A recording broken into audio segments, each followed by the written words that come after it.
Welcome to today's webinar. My name is Grace Nicolette, Vice President of Programming and External Relations at the Center for Effective Philanthropy. And today I'm excited to welcome you to our webinar on seeking and acting on feedback as part of our Make a Plan to Listen initiative. To start, I'd like to share a few housekeeping items for our time today.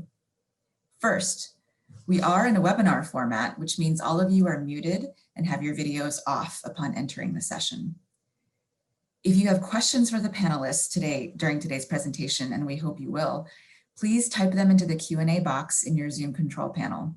We will try to be as responsive as we can to as many questions as we can during the Q&A portion. You'll notice that you will not see other questions in the chat. Rest assured that there are likely other attendees asking questions at the same time as you. We'll also be sharing some resources with you via the chat box, so feel free to check there for helpful links and resources. We will not be using the hand raising function on the webinar, as we're not asking attendees to speak their questions. If you require technical assistance, please reach out to my colleague, Say. His email is saed@cep.org, and he can assist you. Finally, this webinar is being recorded, and we will send a link out to all attendees in a follow-up email. We'll also send out some helpful resources and links that are talked about today. For those of you who are not familiar with the Center for Effective Philanthropy, we're a nonprofit with offices in Cambridge, Massachusetts, and San Francisco. Our mission is to provide data and create insight so philanthropic funders can better define, assess, and improve their effectiveness, and as a result, their intended impact. We help foundations and major donors hear and act on feedback from their nonprofit partners, students and local school networks, and other key stakeholders. And we do this through our assessments, our evidence-based resources on effectiveness, and our programming. Our mission is driven by the belief that more effective philanthropic funders can have a profoundly positive impact on nonprofit organizations and the people and the communities that they serve. As a nonprofit, CEP relies heavily on grant funding and individual donations, in addition to the earned revenue from our assessments. I hope you'll listen today and consider supporting CEP's work, whether by inquiring about a foundation assessment, like the one we'll be discussing today, underwriting a new piece of research that will benefit the field of philanthropy, or simply a dues-like financial gift. We'll be sharing a few links in the chat box on how to get in touch with us. Thank you in advance. Next, if you haven't already, I'd encourage everyone to check out CEP's most recent research releases, which are for free download on our website. These particular reports are especially relevant to some of the topics we'll be discussing today and can also help answer important questions you may be facing right now. Now, I'd like to introduce everyone to our two main speakers for today. We're thrilled to have joining us today my colleague Austin Long, Director, Assessment and Advisory Services. Austin leads relationships with funders using CEP's assessments and customized advisory engagements. He oversees the creation and presentation of CEP's assessment reports and assists in the development of new assessments and services. He is a frequent speaker at national conferences and to funder boards and staff on the topics of grantee, donor, and foundation staff feedback. And we're super privileged today that our special guest is Dace West, Vice President of Community Impact at the Denver Foundation. In her role, Dace oversees the programs department, which houses the foundation's grant making, technical assistance, impact investing, and leadership development programming. Prior to her work at the foundation, she came from a long career in the nonprofit and public sectors, focused on multiple issue areas across the Denver metro area. Now, to give Austin and Dace an idea of how you all have heard from nonprofit partners this year, we have a quick poll question for everyone. So you should be seeing that pop up right now.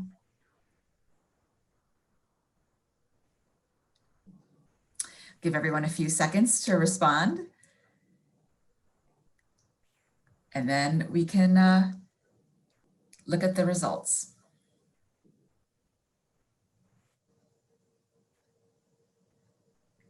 Great, very interesting. Thanks for responding. And with that, I'm going to hand it over to Austin. Perfect. Thanks so much, Grace. And thanks to everyone who participated in our poll question. It's not surprising to see that about 65% or so of folks who have sent some type of surveys here in nonprofit partners this year. I'm anxious to turn to our conversation with Dace, but before we go there, I want to take just a couple of minutes to frame our discussion by sharing why it's important to have a plan to listen to the key partners who inform your work and how the grantee and applicant perception reports can be a part of that plan. Based on CEP's nearly 2 decades of work helping funders to seek this type of feedback, we know there are more or less effective ways to listen that really lead to meaningful change. It takes intentional effort and dedication of resources to create an effective plan to listen. And that plan should do a few things. First, it should allow you to listen comprehensively. When this is done well through surveys or other approaches, listening comprehensively should help you generate more candor in the feedback you receive. It should create equity to ensure you're not just hearing from the loudest voices or reinforcing existing biases. And it should also help you reveal inequity by looking at various barriers or differences across demographics and other types of identity characteristics.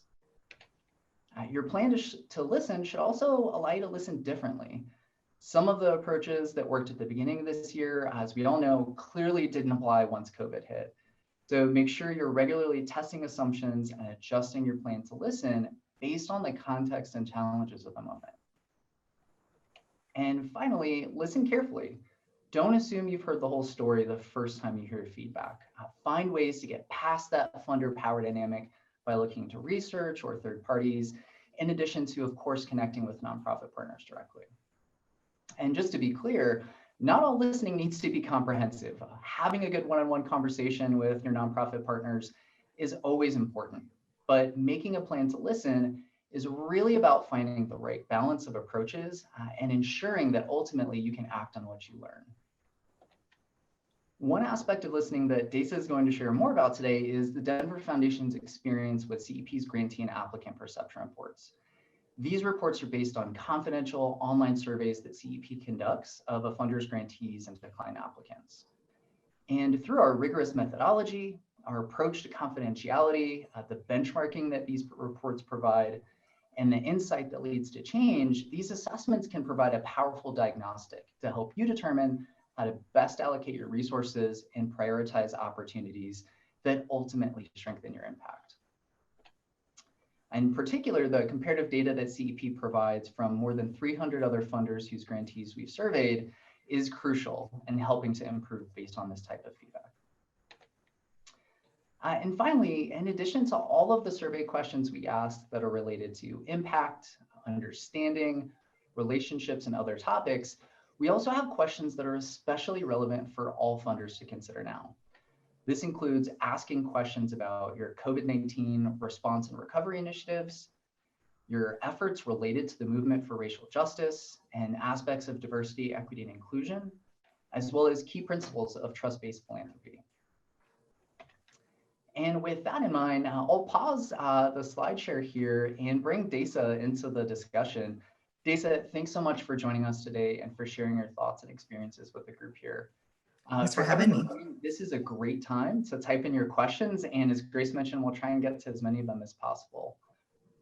Dace, to kick us off, can you share more about the Denver Foundation's overall approach to listening and how you use that feedback to inform various aspects of the Foundation's work? Sure. You know, I think the foundation does some really traditional things in terms of its listening opportunities for nonprofits, things like office hours, things like pre-application workshops, times that people have to talk with us one-on-one. But I think there's really a deeper, more fundamental value embedded in the Denver Foundation as it relates to listening, and particularly as it relates to listening to community.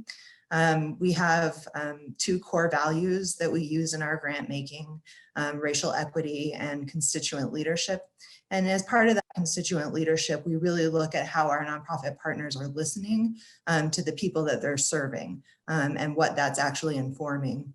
We also have staff on board in our Strengthening Neighborhoods program that reach out directly to communities. And so we're really listening to what's happening in the community and finding out sometimes that things that are being lifted up by nonprofit partners are not exactly right. You know, maybe a program that seems like a great program doesn't have the right translation opportunities available and is missing whole swaths of people. And so for us, really thinking specifically and strategically about how we get deep into community, both nonprofit, donor, and community members, thinking about the kinds of things that you were talking about in your description about demographics, about people most impacted, really having the strongest say in what we're collecting and what we're thinking about the information. And then, you know, putting that to work as we think about what our organization needs to change, needs to fund, needs to look at internally. But this year we had an opportunity to step back and say, we really want to take a look comprehensively at what our grantees are telling us. And so that was the reason why we reached out to CEP, which was, I think, one of the best decisions that we could have made for our organization this year. We had done some CEP surveys with our donors, with one of our field of interest funds, but we had the opportunity to really listen in a very kind of systematic and thoughtful way across our portfolio of nonprofit donors and our nonprofit partners. And I know we'll get to some of those results in a minute, but they were very powerful for us in addition to the qualitative information that we garner through our other listening mechanisms. Absolutely. Thank you so much, Dace. And of course, having that plan to listen and all of the different ways that you learn from community partners has been more important than ever this year. Can you tell us a little bit more about TDF's COVID-19 response and recovery efforts and all of the work that the foundation has done to support the community? Yeah, COVID, I think, threw all foundations into overdrive as we tried to meet the needs of the community. The Denver Foundation, because of its really deep relationships with a variety of organizations, was actually the first foundation out of the gate in Colorado to make grants related to COVID. And initially we were very focused on relief efforts. So, you know, food security, housing security, cash relief, and those kinds of things. We were able to partner with organizations with whom we had really deep relationships to get dollars out the door all over the state. And then we're able to do work around expediting grants, having special grant making processes that, and we were really proud. In one case, we were able to have grants come in and have checks go out within 10 days. Usually that takes us several months. So we sped our process up and tried to make it more friendly to nonprofits. The Council on Foundations pledge, you know, that idea of how you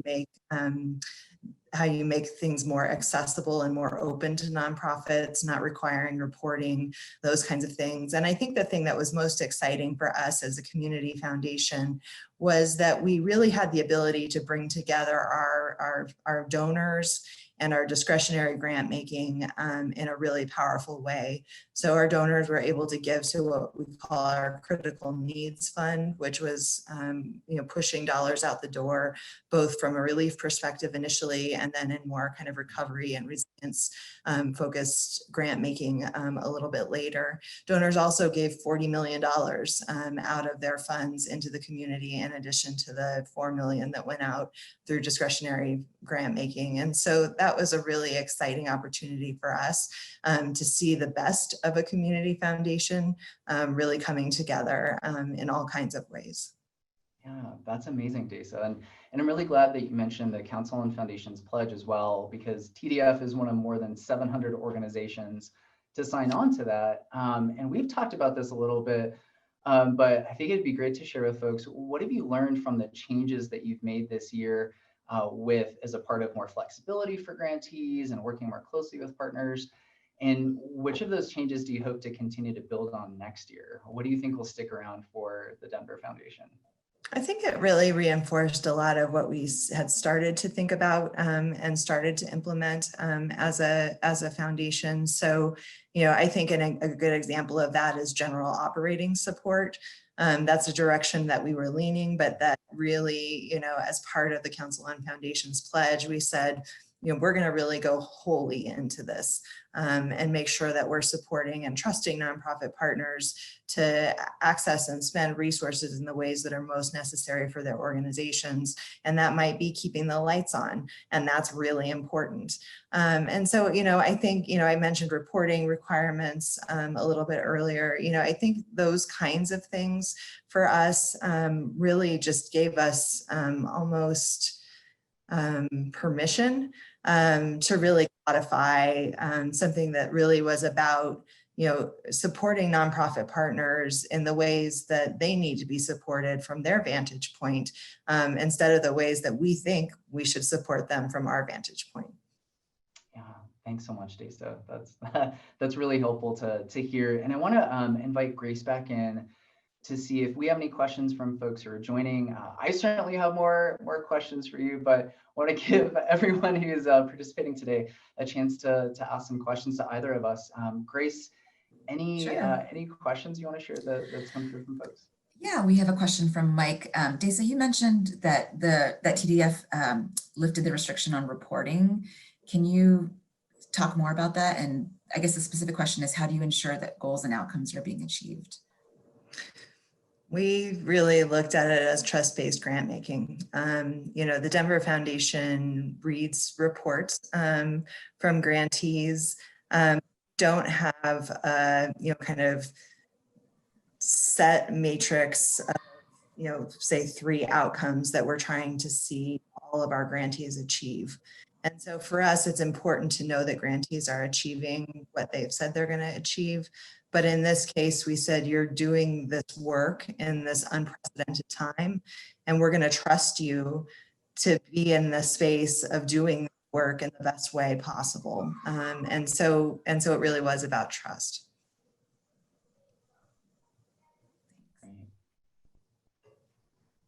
Yeah. Are there other questions from folks, Grace? Not at the moment, so folks can feel free to type in your questions and we'll get to them. Yeah, that's perfect. Well, I have another question for you, Dace. I know you mentioned that part of the work TDF is doing involves even closer partnership and coordination between program and philanthropic services staff. And I think that is one of the topics that I know I end up discussing with community foundation leaders so much, how those teams work together in service of impact. Can you tell us more about the work that you're doing there? Yeah, it's been really powerful to see. I've been with the foundation for about 3.5 years, and the work that's happening right now between our philanthropic services group and our programs department is unprecedented in my time with the foundation. We're seeing program staff go really deep around research and lifting up nonprofits who are providing services. We're seeing donors requesting research at rates that we have never seen. We're matchmaking organizations and donors in really substantive ways. And that's both in the COVID pandemic, but also the racial pandemic. Both of those places are places that we're seeing donors really leaning into in ways that are similar to what we're doing on the program side. And so there's this synergy. It's not like being asked to research animal welfare organizations, which is not an area that we typically fund in. It's this space where we're really being asked to come together in a thought partnership and in a resource partnership. So it's been really substantial over this period of time. We do have a few questions that have come in. Dace, are there plans to expand more trust-based funding, and will that be a major shift for your grant making? I think we'll likely end up somewhere in the middle. My sense is that we won't abandon reporting requirements entirely. But that there's an opportunity for us to really lean in with our nonprofit partners and ask different kinds of questions about what they need. And some of that is about really strengthening our relationships Making sure that our intersections with our nonprofit partners aren't just about site visits and grant making, but that they're about the time in between, so that we have a good sense of what organizations are doing. I think we do that really well right now with a limited number of organizations, but I don't think that we have mechanisms in place to do that widely, and to do trust-based grant making on a broader scale. We're going to need to find those mechanisms and be able to put them into place. So I think it's a work in progress for us. I think we see a couple of other questions coming through. I think there's a lot of interest around the way that TDF does its evaluative practices. So if reporting is different, there's a question about how are you all able to gather evaluative information then on the impact of the grants? And then there's a question about, please share more about how you all establish key metrics related to the data you collect. Do all grantees submit updates against the same metrics, or do you allow more flexibility for them to establish their own? So I'll answer that second question first. We allow grantees to establish their own metrics, and that's maybe a piece of trust-based grant making as well. We think that the organizations and the communities know best what is going to provide the greatest impact. And we support them through our technical assistance grant making program to help them develop evaluation metrics if that's not a skill set that they have in their organization. But we really trust them to put that together. In terms of rolled up grant making, that's an area of the Denver Foundation that I would say is probably less strong than I've seen at some other partner foundations in our community. We have a set of kind of strategies that are in place that we want to see moved, but we don't have really tight metrics in place. We tried to do we tried really hard to do a roll up of all of the responses over a 5-year period from our grant reports, and I can't describe what a mess it was.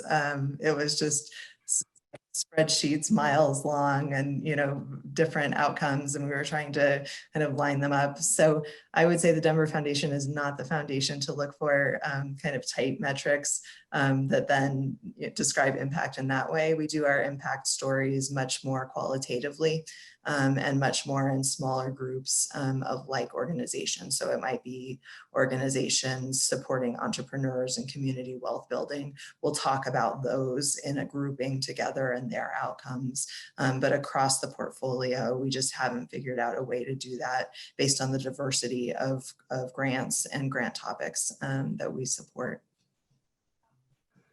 That's so helpful, Dace. And I think that's an important point, that finding this balance of metrics and quantitative information. But I think in what you shared, there's a really important point, which is relying on that conversation with grantees and that partnership to figure out what does success or impact look like for this work. What's the support that they need to really do their work in the community?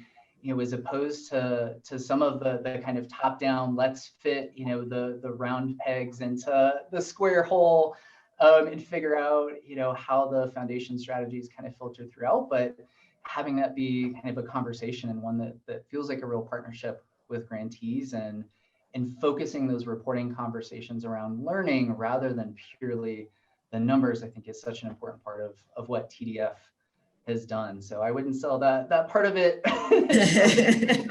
All the hard work that you all have done on that.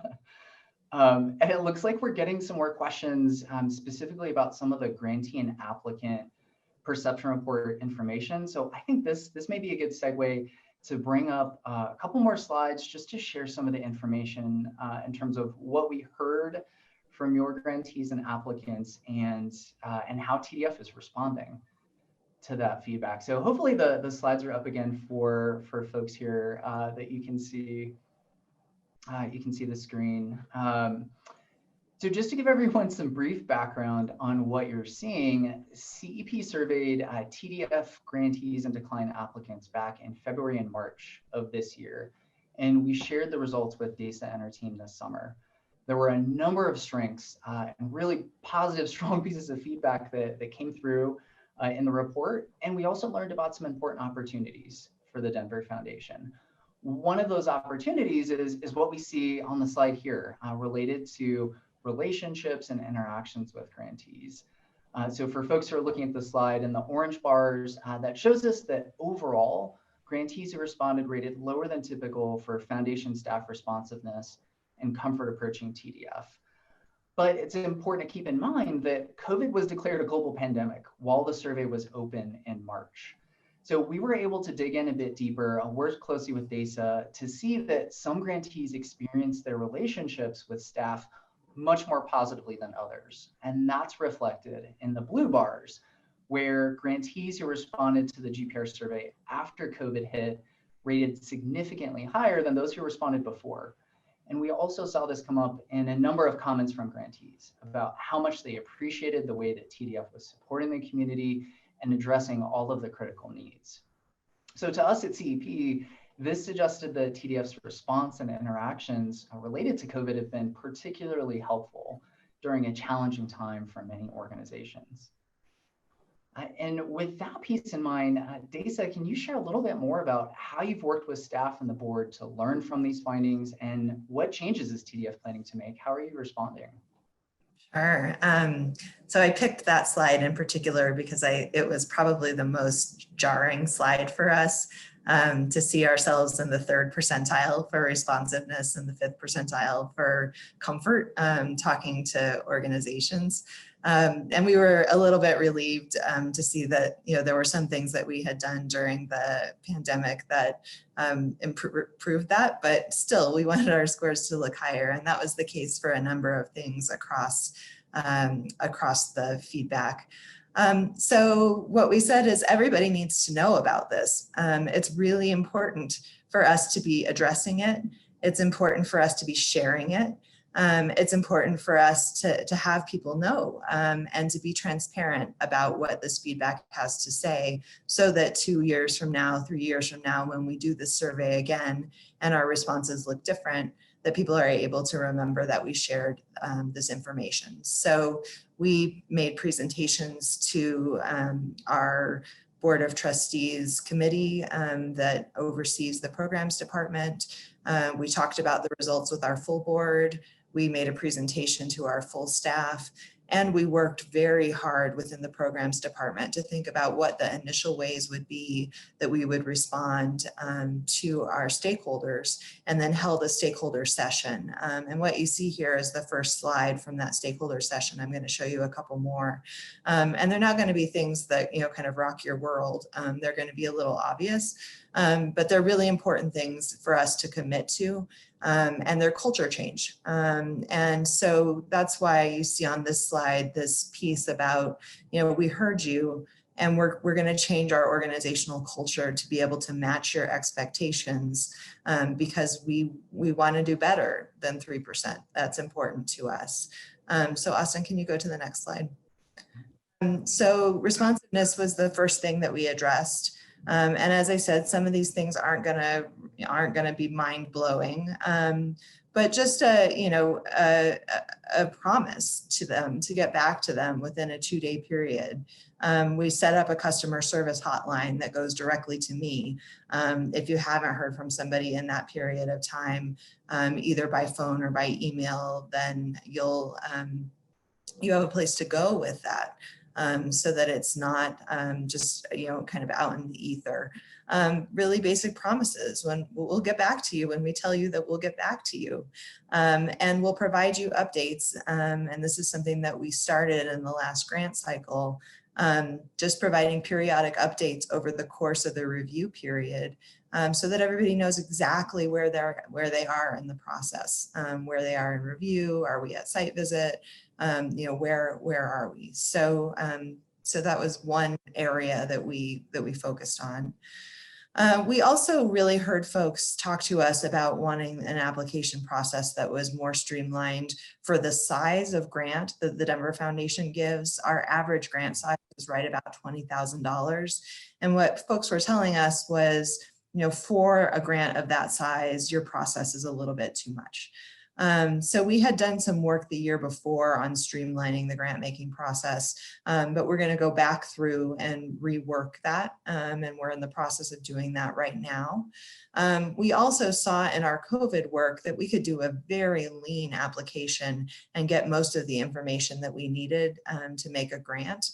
We didn't need to ask for all of the attachments that we were asking for. We could make the grant application much easier for nonprofits to fill out. So we're going to use that as a template and have already used it in a second grant making process to good effect. And then another thing people asked us for was, please tell us in better terms why you're declining us. We don't like how you're telling us. It's not just always about not having enough funding. We want to know what's going on in our proposal and how it fits with your priorities. And so, adding that into our decline letters, we don't do decline calls, but adding that into our letters was another important improvement that we made. And we heard from a number of organizations after doing that in this last round that they appreciated the feedback there. And then the last piece that I'll mention is just our communications. We heard that we weren't being very consistent in our communications. We think some of that was, just us needing to be more careful in our actual communication materials. But we also think some of that's the way that our staff structures work. We have staffs that work, kind of as leads in the different areas that we fund and don't necessarily always cross paths in as deep a way as we would want them to. So, making a promise to cross-train staff so that you could reach out to any of our staff members and get the same information. And then, just being really honest that, there's ways to be more communicative. We're trying to figure out what they are within our own limited staff resources. How do we make sure that we're reaching out to people in the right ways at the right times in ways that are meaningful to them? And so those are just some examples. We had about seven different areas that we worked in. And, I would just say for us, it was useful to get the information from the nonprofit grantees, but it was even more useful for us to take that information and turn it into something that was actionable for us as a foundation, and to make sure that we were using that feedback in a way that was that we hope will really transform the experience of grantees as they work with the Denver Foundation. Thank you so much for sharing, Dace. TDF's response is so comprehensive, and I've had a chance to see a lot of these, and I can say that this really reflects all of the feedback that we heard from grantees and applicants in the report. And I know we've talked about the importance of also recognizing that this level of change takes resources. So really starting with these few key priorities, giving staff kind of the space and capacity to really tackle some of those changes together. I'm going to stop the slides here again and bring Grace back just to see if we have some more questions from the group that we can cover in the 10 minutes or so that we have left together. Yeah, I have a question. So Dace, this year was such a strange and tough year, and sounds like your survey was in the middle of when the lockdown first happened. And you received a lot of information from the survey that you're working on. Why this year? Like, this seems like, I know some people may be wrestling with like the timing of doing something like this. And so curious what your thoughts are on that. Yeah, we had actually started before the pandemic. So it just was fortuitous that we were actually administering the survey in the midst of the pandemic. But we didn't want to put the information aside because of because of all of the unrest that's happening in the world right now. You know, we felt like while the information was fresh, we really needed to take it in, to share it with the nonprofits who had been invited to apply, to take the survey. We just felt like we owed it to our community to address the things that came to us, even in the midst of everything that's happening. And we've got a lot happening at the foundation too. We're in the middle of developing a new strategic framework for the next 10 years. We have a relatively new CEO in place, you know, so there's just kind of change everywhere. And so it also felt a little bit like, this is a pretty good time for change. Like, let's dig in and see if we can make this part of what's happening. So I agree, it is a lot. Austin, I'm wondering if you could chat a little bit about like what does it take to go through this kind of feedback process with CEP in terms of like what is the lift?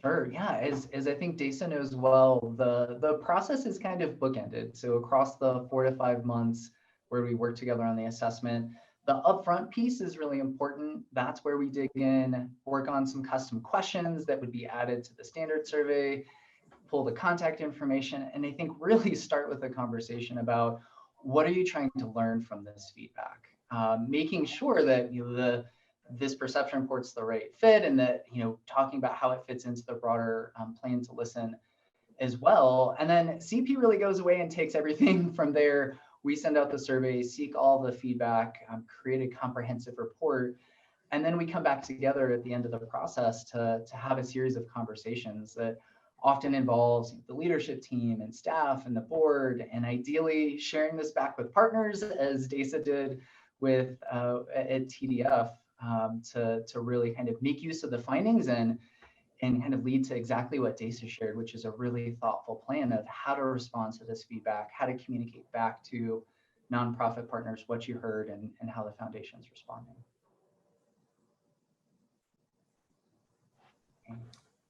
Yeah, I have one other question for you, Dace. We didn't share this data, but in the report, we also saw some suggestions about multi-year grants specifically, and that certainly came up in CEP's research that we just released about multi-year general operating support. Can you tell us how you're working to tackle some of those suggestions and that constant multi-year grant question that's come up? Yeah, we first saw that question and we were like, we can't do multi-year grants. We just, as a rule, as a foundation, had always said no multi-year grants. And then we said to ourselves, well, is there a way that we can do this? Like, can we think differently about what that encumbrance would look like? How we might do that over a couple-year period? Are there different ways that we could stagger organizations? Like, what could we do to make this happen? And so our finance team really went and struggled and did a bunch of research and found basically this opportunity called conditional grants. Now we get back to reports, wherein you can give a grant for a year, but make a promise for a couple of years, and just make that grant for the next year conditional upon putting a successful report in place. So we actually have a plan starting in 2021 to begin making multi-year grants, and we feel like that's one of the many ways that we're listening and responding to our nonprofit partners. Yeah, that's fantastic, Dace. That's so important. And I think especially now to give organizations that clarity and commitment for a longer term as you partner with them. It's amazing. I know we've also gotten some questions about survey fatigue. When do you know it's the right time to ask? How can you move forward kind of knowing all of the challenges that nonprofit partners are struggling with? And I'll just share and invite your thoughts on this too, Dace. I don't think there's any perfect answer here. I know for CEP's work, we're always conscious of the time that we're taking to ask nonprofit leaders about this feedback. So that includes making sure that we're improving the surveys based on their feedback, that they're relevant, they're accessible, that they're a reasonable length, and of course, understanding not everyone's going to be able to respond. But this question always brings me back to what you mentioned, Dace, and TDF's approach, which is the point is about making sure that the people and organizations who are sharing their feedback know that it leads to real change, closing the feedback loop, and really kind of demonstrating that this leads to change and action, not just for the foundation, but for your partnership in the community and the folks that you work with. But I'm curious, in all the different ways that you're listening, have you gotten some feedback from nonprofit partners or had conversations as a staff about that kind of listening fatigue, especially with the challenges of this year?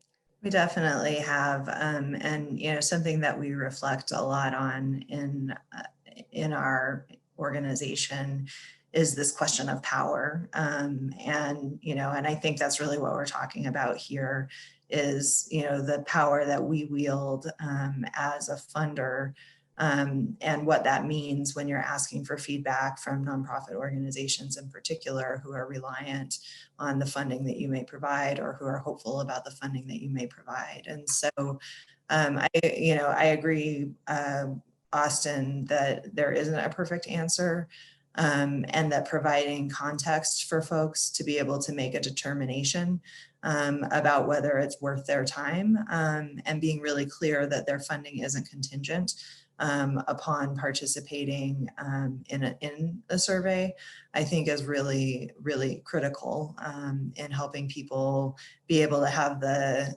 ability to assess whether this is the right time for them to spend really precious staff resources to fill out a survey tool or to participate in a focus group or whatever set of things you're inviting them to do. Yeah, absolutely. And I'm conscious of time here. I know we need to wrap in a minute, but any closing thoughts, Dace, advice for folks that you would have at other community foundations or other funders who are juggling all of these different priorities now, especially as strategic planning is happening, you're trying to make change based on what you learned this year. Words of wisdom for the group that you want to share? I would just reiterate the point that I made earlier, which is that I think even in the face of what we were just talking about, survey fatigue, fatigue about just, all opportunities at this time when there's so much going on, that it's still so critical for us to be listening.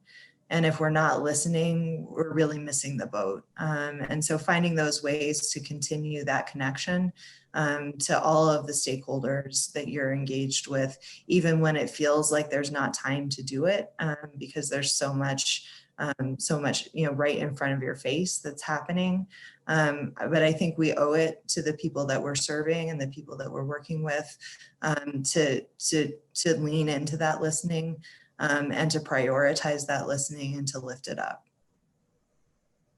Thank you, Dace. I think that is a perfect point to end on. So I'll turn it over to Grace to close us out.